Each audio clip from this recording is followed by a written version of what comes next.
So I did a little rant a couple weeks ago, maybe it was a week ago. I don't even remember. And I was talking about basketball culture, and I was talking about how basketball players are some of the most entitled people in America.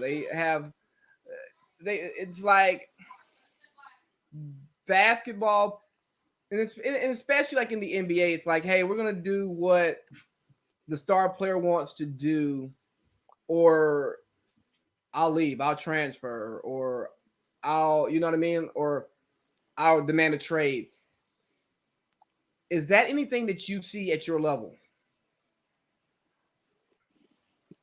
You see it, and I'm going to say this a lot.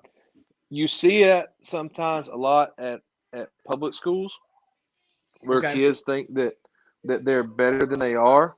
Um, and you see it at some high profile private schools.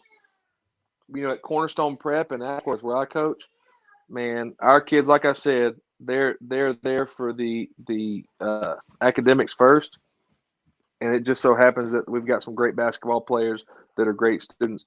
But at the public schools I've coached at, which is Cass and Cartersville, Mm-hmm. um, yeah, that you hear things on the bench.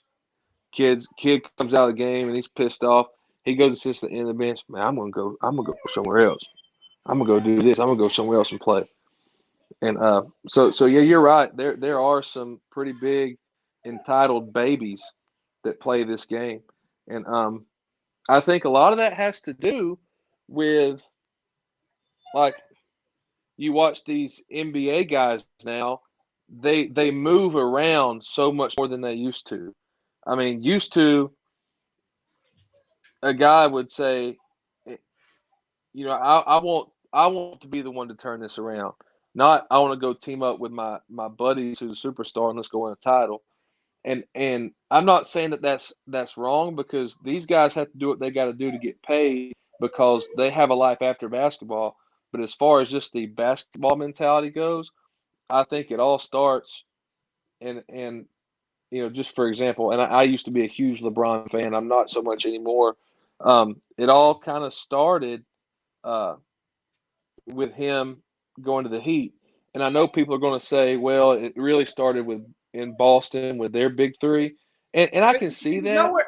It's nowhere where it really started, because if you look at championship teams throughout NBA history, there are multiple great players on those championship teams. But the difference is they weren't getting pissed off and leaving after a season and going and teaming up with their buddies. Like, you look at this, Larry Bird Celtics, for example. They had Larry Bird, Kevin McHale, Robert Parrish, Danny Ainge, Dennis Johnson. They were all drafted by the Celtics. Um, you know, Magic Johnson was drafted by the Lakers. James Worthy was drafted by the Lakers. Kareem came to the Lakers, but it was before Magic Johnson and James Worthy. So they were drafted by the Lakers. I guess really the first team I remember really forming a big three or super team was those Celtics with Paul Pierce, Ray Allen, and Kevin Garnett. What about And the then once Rockets that that didn't happened, win? What about the Pippen Barkley Rockets? that yeah, true, but that Pippen and Barkley was old, and Pippen was always he wasn't Batman, he was Robin. So yeah, you're right about that. But like I said, Barkley was old, and Elijah Wan was old. Well, Elijah Wan was old. He passed his prime, and Yeah, and they didn't like each Pippen was other either. Robin. I'm just throwing stuff out there, having fun with it. Oh yeah, I'm with you, man. I'm with you. But yeah, I think you got that squad. Um, of course, Shaq going to the Lakers and having Kobe, but Yeah, but that was but that was nobody knew what Kobe was. Nobody knew he was going to turn into Kobe. right, and both of them were just making it like Shaq was making I want to go to LA move. It wasn't even about Kobe being there, it was about him going to LA. You know, one thing I'll Yeah, say though, when you're talking about the formation of these teams, is a part of me goes, yeah, you should gut it out and try to build something where you're at. But if you're playing for a franchise who was showing themselves to be incompetent, it's like, why should I tie my legacy to your incompetence?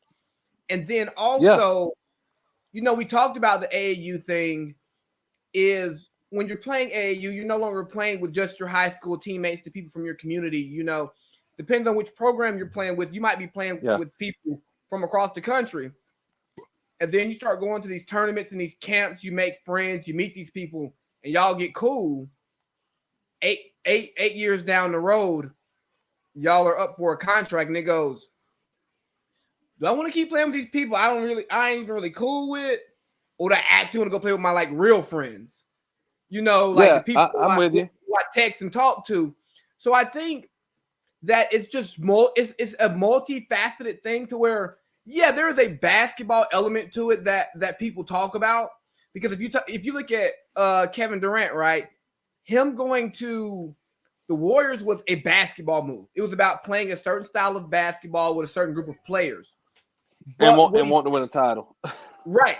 And what he found out while he was there is there's a off-the-court aspect that I don't get here, because at OKC, a bunch of young boys didn't have wives, didn't have kids, and they were all kicking it, having fun.